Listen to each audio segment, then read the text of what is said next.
اللہ اکبر اللہ اکبر۔ خدا کی قسم، رب کی راہ میں خرچ کرنے کے بڑی برکتیں ہیں، بڑے فضائل ہیں۔ مجھے واقعہ یاد آ رہا ہے کہ ایک مرتبہ حضرت موسیٰ کلیم اللہ علیہ نبینا علیہ الصلوۃ والسلام کوہ طور پر تشریف لے جا رہے تھے کہ راستے میں ایک بندے کو دیکھا جس کے جسم پر کپڑے نہیں تھے، بال بکھرے ہوئے تھے، اور اس نے اپنے جسم کو ریت سے چھپایا ہوا تھا، ٹانگوں کو، شرمگاہ کو ریت سے چھپایا ہوا تھا۔ جب آپ کا گزر وہاں سے ہوا تو اس نے ہاتھ باندھ کر عرض کی، اے کلیم اللہ علیہ الصلوۃ والسلام، آپ رب کی بارگاہ میں گفتگو کرنے کے لیے تشریف لے جا رہے ہیں تو میری بھی ایک التجا رب کی بارگاہ میں پیش کر دیجئے گا۔ آپ نے فرمایا، بتا بندے تیری کیا التجا ہے؟ وہ کہنے لگا، حضور میں چاہتا ہوں کہ اللہ تبارک و تعالی نے جتنا میری قسمت میں رزق لکھا ہے وہ مجھے ایک ہی مرتبہ عطا کر دے، تاکہ یہ روز روز کا بھوکا رہنا مجھے تکلیف دیتا ہے۔ آپ دیکھیں کہ میرے پاس پہننے کے لیے کپڑے تک نہیں، ایک ہی دفعہ مل جائے۔ تو حضرت موسیٰ علیہ الصلوۃ والسلام نے فرمایا، اللہ کے بندے یہ کیسے دعا کروانا چاہتا ہے تو؟ تجھے پتا ہے کہ جب بندے کا رزق ختم ہو جاتا ہے تو موت واقع ہو جاتی ہے۔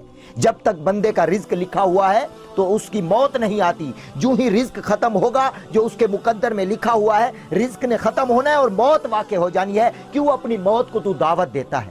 وہ کہنے لگا، حضور اللہ کے نبی بس میری یہ التجا رب کی بارگاہ میں پیش کر دیجئے گا، اتنی لمبی زندگی مجھے نہیں چاہیے کہ جو فاقوں بھری ہو۔ تو حضرت موسیٰ علیہ الصلوۃ والسلام نے فرمایا کہ ٹھیک ہے، میں تیرا پیغام رب کی بارگاہ میں پیش کر دوں گا۔ تو جب موسیٰ علیہ الصلوۃ والسلام رب کی بارگاہ میں کوہ طور پر حاضر ہوئے اور گفتگو ہوئی، جب واپس آنے لگا عرض کی، مولا کریم تو خوب جانتا ہے کہ تیرے بندے نے مجھ سے کیا کہا۔ وہ یہی عرض کر رہا تھا کہ مولا جو کچھ میرے نصیب میں لکھا ہے ایک ہی دفعہ مجھے عطا کر دے، مجھ سے یہ فاقے برداشت نہیں ہوتے۔ تو اللہ تبارک و تعالی نے ارشاد فرمایا، اے کلیم اللہ ٹھیک ہے، اسے جا کر کہہ دو کہ تمہیں کٹھا ہی رزق عطا کر دیا جائے گا۔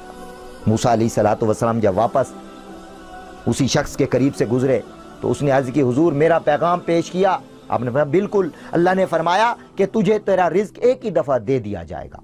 پھر آپ نے کہا کہ دیکھ تو نے رزق تو مانگ لیا، لیکن جو رزق تجھے اللہ دے گا وہ اگر ختم ہو گیا تو تیری موت واقع ہو جائے گی۔ یہ کہہ کر حضرت موسیٰ کلیم اللہ علیہ نبینا علیہ الصلوۃ والسلام وہاں سے تشریف لے گئے۔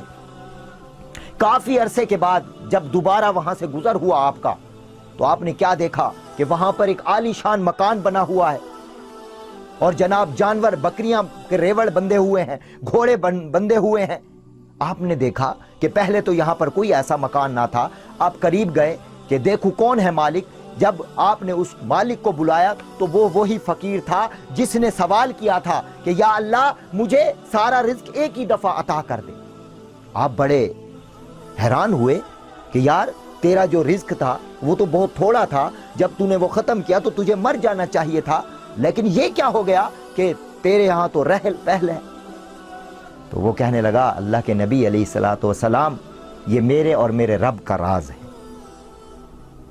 تو دوبارہ حضرت موسیٰ علیہ الصلوۃ والسلام رب کی بارگاہ میں حاضر ہوئے کہ مولا تو علی کل شیء قدیر ہے، تو قادر مطلق ہے، تو بہتر جانتا ہے، تو رازوں کو جانتا ہے۔ اب اس کا رزق تو تھوڑا تھا، اس کو مر جانا چاہیے تھا رزق کھانے کے بعد، لیکن اب تو اس کی فراوانی ہو گئی، رزق کی فراوانی ہو گئی، اس کو مکان مل گیا، اچھے اچھے لباس اس کو مل گئے، یہ کیا ماجرا ہے؟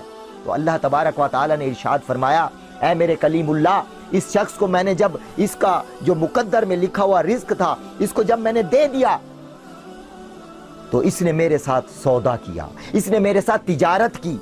جو میں نے اس کو دیا تھا اس میں سے اس نے آدھا کھایا اور آدھا فقیروں میں تقسیم کر دیا، اور میرا وعدہ ہے کہ جو میری راہ میں خرچ کرتا ہے میں دنیا میں اس کو 10 گنا دوں گا اور 70 آخرت میں دوں گا۔ تو بس اب یہ اسی طرح کرتا ہے، جب یہ میری راہ میں دیتا ہے میں اس کو 10 گنا دیتا ہوں، یہ آدھا خود کھاتا ہے، آدھا میری راہ میں دوبارہ خرچ کر دیتا ہے۔ اسی طرح یہ سلسلہ کرتے کرتے اب وہ تجارت بڑھتی جا رہی ہے، وہ میری راہ میں خرچ کرتا رہتا ہے، میں اس کو عطا کرتا رہتا ہوں، اور جب رزق بڑھ گیا تو اس کی عمر بھی بڑھ گئی، تو اس نے میرے ساتھ تجارت کی۔ اللہ تبارک و تعالی ہمیں بھی اس طرح کرنے کی توفیق عطا فرمائے، اور ہمیں کرنا بھی چاہیے۔ جو لوگ یہ رونا روتے ہیں کہ میرے کاروبار میں برکت نہیں، مجھے یہ مسائل ہیں، مجھے وہ مسائل ہیں، گھریلو مسائل ہیں، تو ان کی بارگاہ میں عرض ہے کہ رب کی بارگاہ میں کچھ خرچ کرو، صدقہ خیرات کرو، کیونکہ صدقہ بلاؤں کو ٹالتا ہے۔ جس طرح رب کی بارگاہ میں اس شخص نے تجارت کی، تو اگر ہم بھی ایسا کریں، وقتاً فوقتاً رب کی راہ میں کچھ نہ کچھ دیتے رہیں گے، تو انشاءاللہ عز و جل ہمارے کاروبار میں بھی برکت ہوگی اور نعمتوں کی برسات ہوگی۔